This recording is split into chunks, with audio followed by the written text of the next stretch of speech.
মানুষ জীবনে অনেক ধরনের সুখ লাভ করে। অর্থ সুখ, পরিবারের সুখ, বৈভবের সুখ। কিন্তু এমন একটা সুখ আছে যা বেশিরভাগ মানুষকে প্রভাবিত করে, কিন্তু সেই সুখ তাদের কোনো প্রয়োজনই নেই। সেটা হলো পরনিন্দা সুখ। অর্থাৎ এমন কোনো ব্যক্তিকে নিয়ে নিন্দা করা, তার প্রতি অনুচিত শব্দ প্রয়োগ করা, কারণ সেই ব্যক্তিকে আপনি পছন্দ করেন না। আর এমন অনেক মানুষ আছেন যারা এই কাজ করে খুব আনন্দ লাভ করেন, যেটা করা উচিত নয়। কারণ এতে আপনার সময়, আপনার ঊর্জা, আপনার নিজের অন্তরের ইতিবাচক শক্তি আপনি নষ্ট করে ফেলছেন। আর এই সব কিছুই আপনার প্রয়োজন আছে। যাদেরকে আপনার পছন্দ নয় সেই ব্যক্তির বিষয়ে কথাই বলবেন না। সেই সব ব্যক্তির দিকে মনোনিবেশ করুন যাদের আপনি ভালোবাসেন।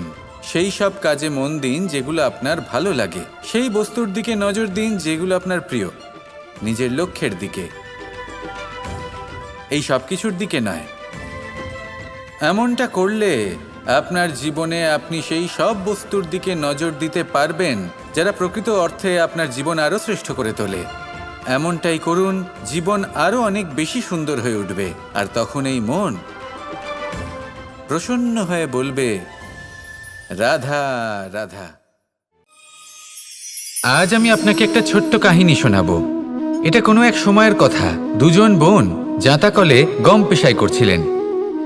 আর ওনাদের মধ্যে যিনি ছোট ছিলেন তিনি সময় সময় সেখান থেকে ছোট ছোট দানা তুলে খাচ্ছিলেন এবং বিষয়টা উপভোগ করছিলেন। এবার দেখতে দেখতে গম পেশাই সমাপ্ত হলো। এবার পেশাই করা গম নিয়ে সেই দুজন বোন বাড়ি ফিরে আসছিলেন এবং তাদের ফেরার পথে হঠাৎ করে কোথাও থেকে একটি বাছুর চলে এলো। এই দুই বোন ভয়ভীত হয়ে গেলেন আর তাদের হাত থেকে সেই আটা পড়ে গেল, মাটিতে মিশে গেল।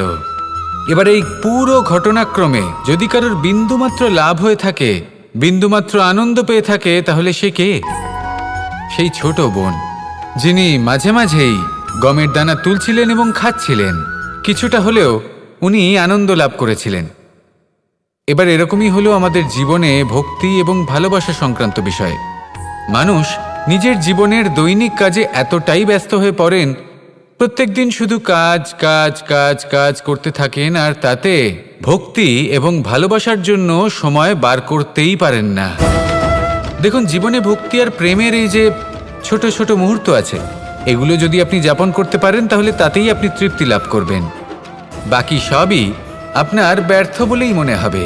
জীবনে যখনই আপনি কোনো কাজ করবেন, ঈশ্বরের প্রতি সমর্পিত হয়ে সেই কাজ করুন। আর যখনই সময় পাবেন তাহলে সেই সময় নিজের আপনজনদের দিন। যাদের আপনি ভালোবাসেন তাদের প্রতি যত্নবান হন, তাদের শুভাকাঙ্ক্ষী হন। এই প্রেম আর ভক্তির ছোট ছোট মুহূর্তগুলো আপনার জীবনকে চরিতার্থ করে তুলবে। আসুন আমার সাথে ভালোবেসে বলুন, রাধা রাধা।